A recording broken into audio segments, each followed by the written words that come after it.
Hello and welcome to the show. Apologies because today is an out and about recording, so expect to have some interruptions with people driving by and people having conversations and things of that nature.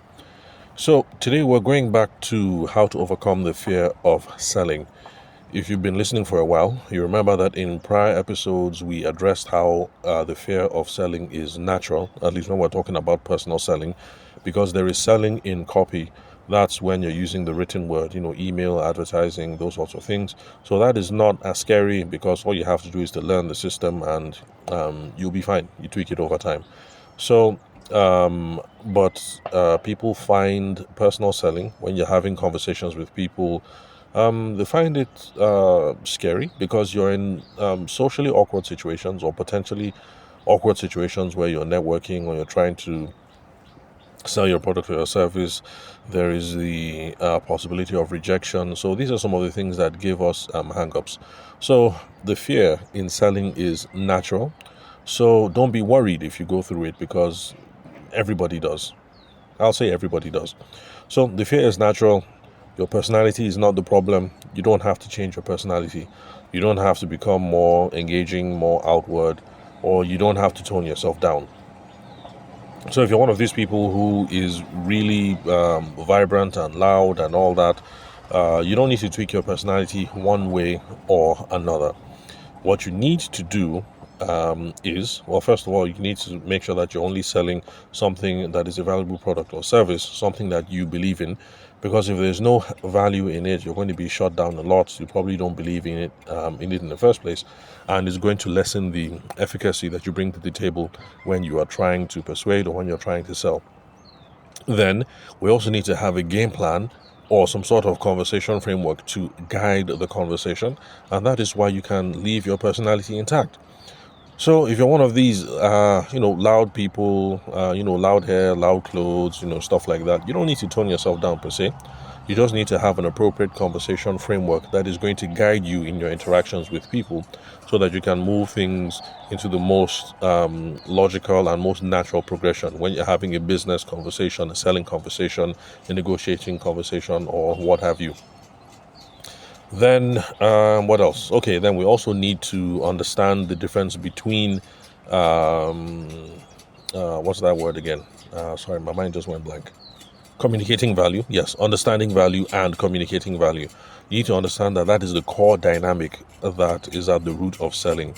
Now, value in this case is relative because value is the benefit or the result that is enjoyed or achieved by your end user, by your ideal customer profile. So communicating value is being able to say, buy this product or service because you will benefit X, because it does this, because it does XYZ. While understanding value is being able to understand what people are getting out of it in the first place. And if you're really good at understanding value, then you just have to beef up your ability to communicate value. And if you're one of those loud, expressive types and communicating value is not a problem, then you need to get into the habit of listening and being in tune with people, trying to figure out what their needs are, what their motivations are.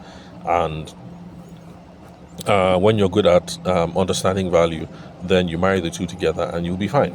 So overall, that is that's a summary of how I recommend that we need to approach the fear of selling. It's something that we have to get over because selling is a noble profession. Nothing is going to happen unless a sale is made. Unless a sale is made, and it's just simple math. I mean, we have kids, we have to pay school fees. It would be nice to travel. It would be nice to buy expensive phones. It would be nice to buy your spouse something, a fancy watch, a fancy phone, or whatever it is. So logically, we just have to get to it. And I would, in fact, say that every single Nigerian has to overcome this fear of selling because, unlike other parts of the world where they have, what's the word?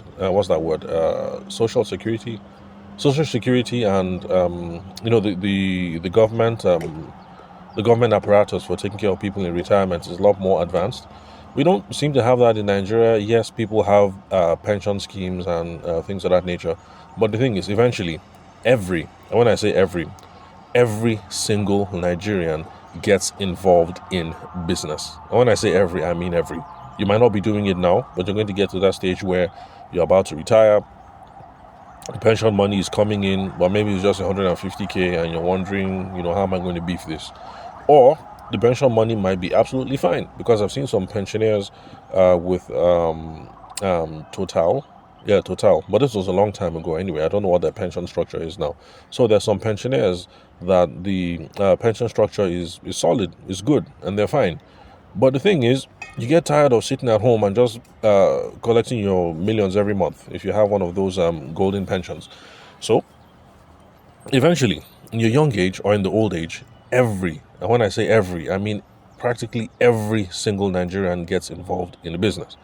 The difference is some of us started in our 30s, some people started in 18, 20s, and the rest of you are going to start when you are 65, but it's a journey that we all have to get through eventually. So, finally, how do you overcome the fear of selling?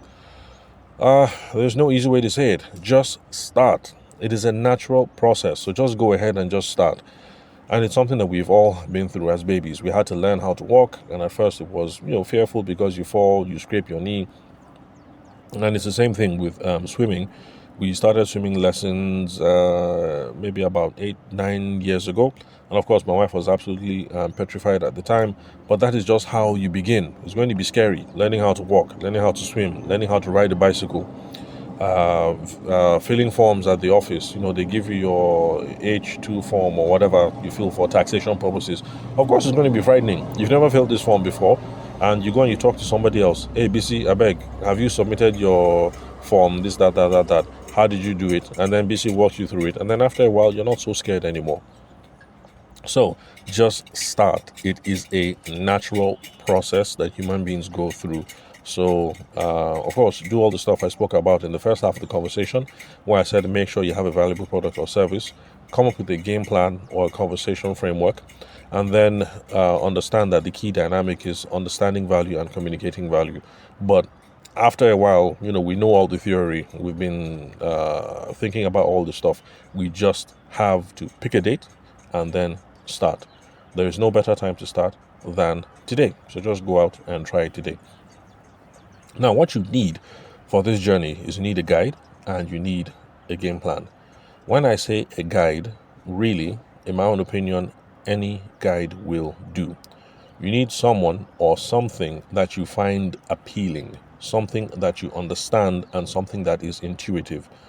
The reason why I recommend this is because the thing that you understand and that you can easily remember is the thing that you will do. If it's complicated, because I've seen people on LinkedIn, for instance, who are advocating communication frameworks, marketing frameworks that are 16-point steps, 21-point steps. So if you're that kind of person, you can remember 21 things to do. It's absolutely fine. Then go with it. But for some people like me, I'm 21. That's a whole lot. I'm trying to manage this conversation. I'm trying to manage the relationship, and I'm supposed to remember a 16-point process or a 21-point process. So the best guide or the best material or the best framework is going to be relative to who you are, how do you learn, what kind of business are you involved in, those sorts of things. So in my own opinion, I say any guide will do. The one that you find now, that you find appealing, that you understand, and that it seems intuitive is what you should go with. So if you listen to this podcast and you feel like Tavishima, that's me, that's my name, and you feel like, man, Tavishima is not my jam, he's making sense here. But then when he starts talking about conversation frameworks, qualification frameworks, selling frameworks, the guy just totally loses me. That is fine. It doesn't have to be me. Go and pick a guide that you understand and that it seems intuitive. You start there because that is what you are actually going to do over time. So you need a guide. Then the game plan. We need frameworks and processes. The guide that you meet, whichever business school, whichever teacher, whichever sales coach, whichever whoever it is that you meet, is going to have their own proprietary frameworks or processes. So stick with it, go with it. Now, a warning. If you keep running into people who keep telling you these are the two tips and tricks. These are the 5 greatest hacks to triple your profits in 2024. This is the silver bullet to dominate your life in 2025. And if you keep coming across those people, that kind of material, stay away from those people. What you need is a framework. What you need are well thought out processes and systems, not tips and tricks. Now, it's not that tips and tricks don't work. Tips work, tricks work. But tips and tricks fail to anticipate every single situation that you are going to be exposed to when it comes to sales, selling, marketing, negotiating, building relationships, those sorts of things. That is why you need something that is wholesome, that is cohesive, that is a system. So stay away from these tips and tricks people, because they will tell you the 5 greatest tips to do this and the silver bullet trick to do that, to dominate and triple and this in 2024, and you memorize it, and then you go out into the field, and then you walk up to a customer, and then you drop that silver bullet, and then it doesn't work, and then you don't know what to do next. You're there and just mumbling like a fool because you tried the silver bullet didn't work, and you're stuck in this negotiation, or you're stuck in this pricing conversation, or you're stuck trying to build the relationship. So for now, please stay away from all these tips and tricks people.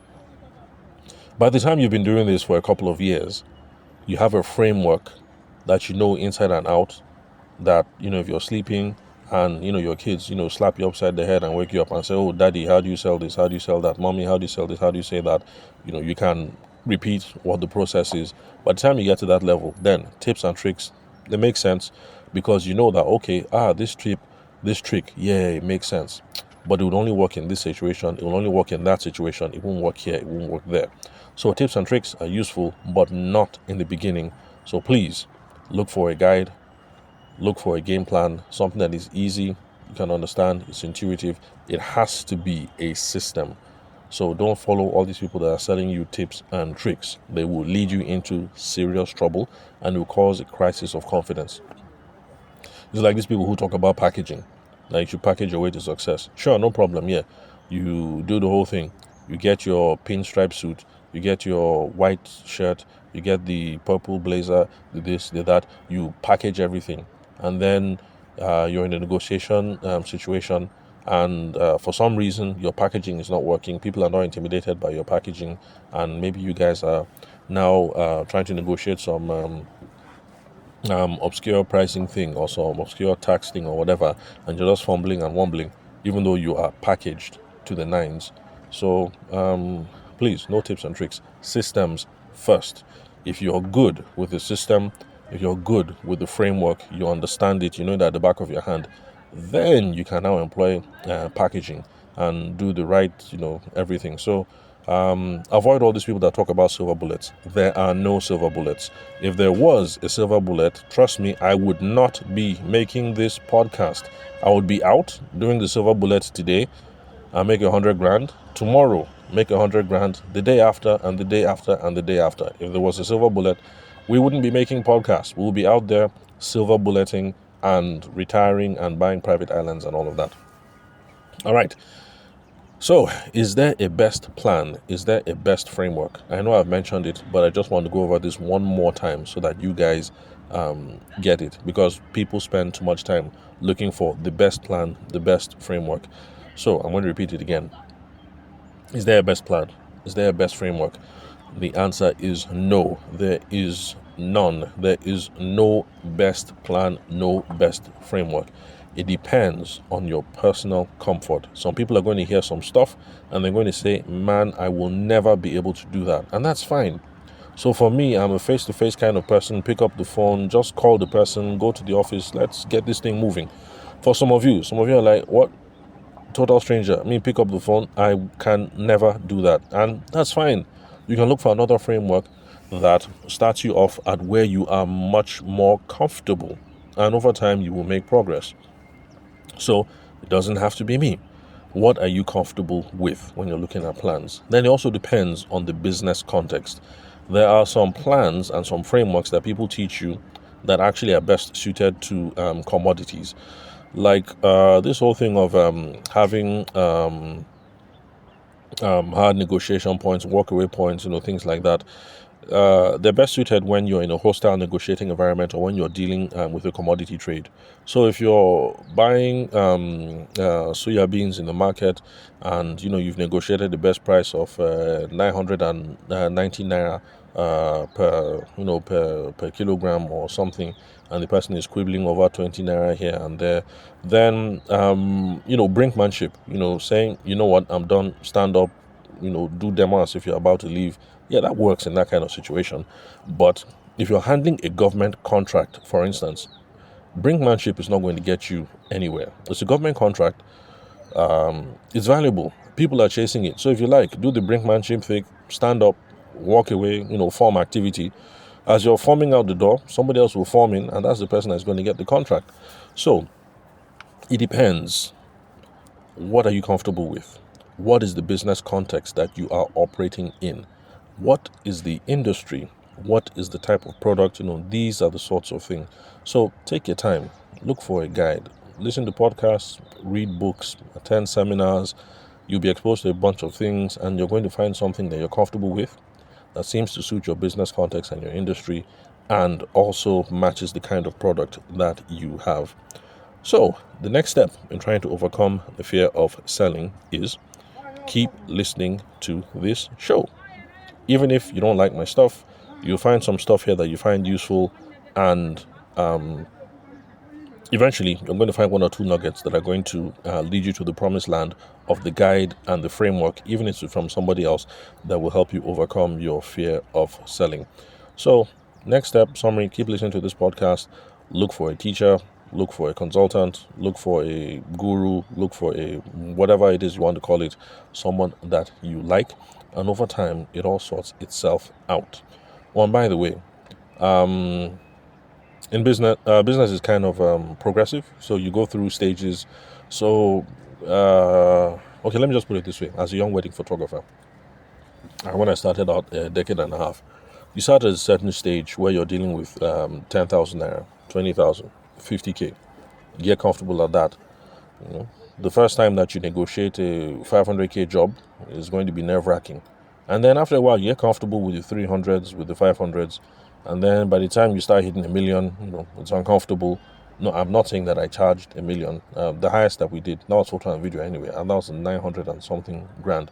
But I'm just trying to say that this whole thing about overcoming fear of selling, it's progressive. Eventually, you get to a point where you're outside of your comfort zone. So it's not something that we are ever going to be totally done with.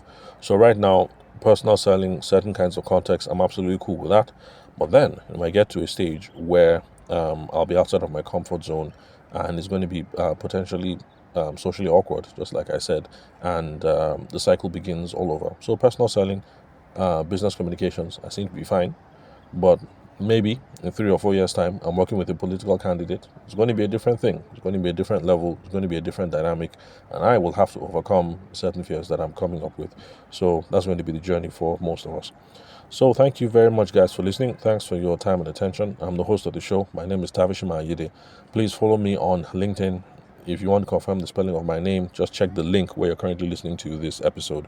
Then also connect with me on WhatsApp. The phone number is 080-6466-2140. The country code is +234 in case you're hitting me up from outside the shores of Nigeria. I'll catch you guys at the next episode, and y'all have a wonderful day.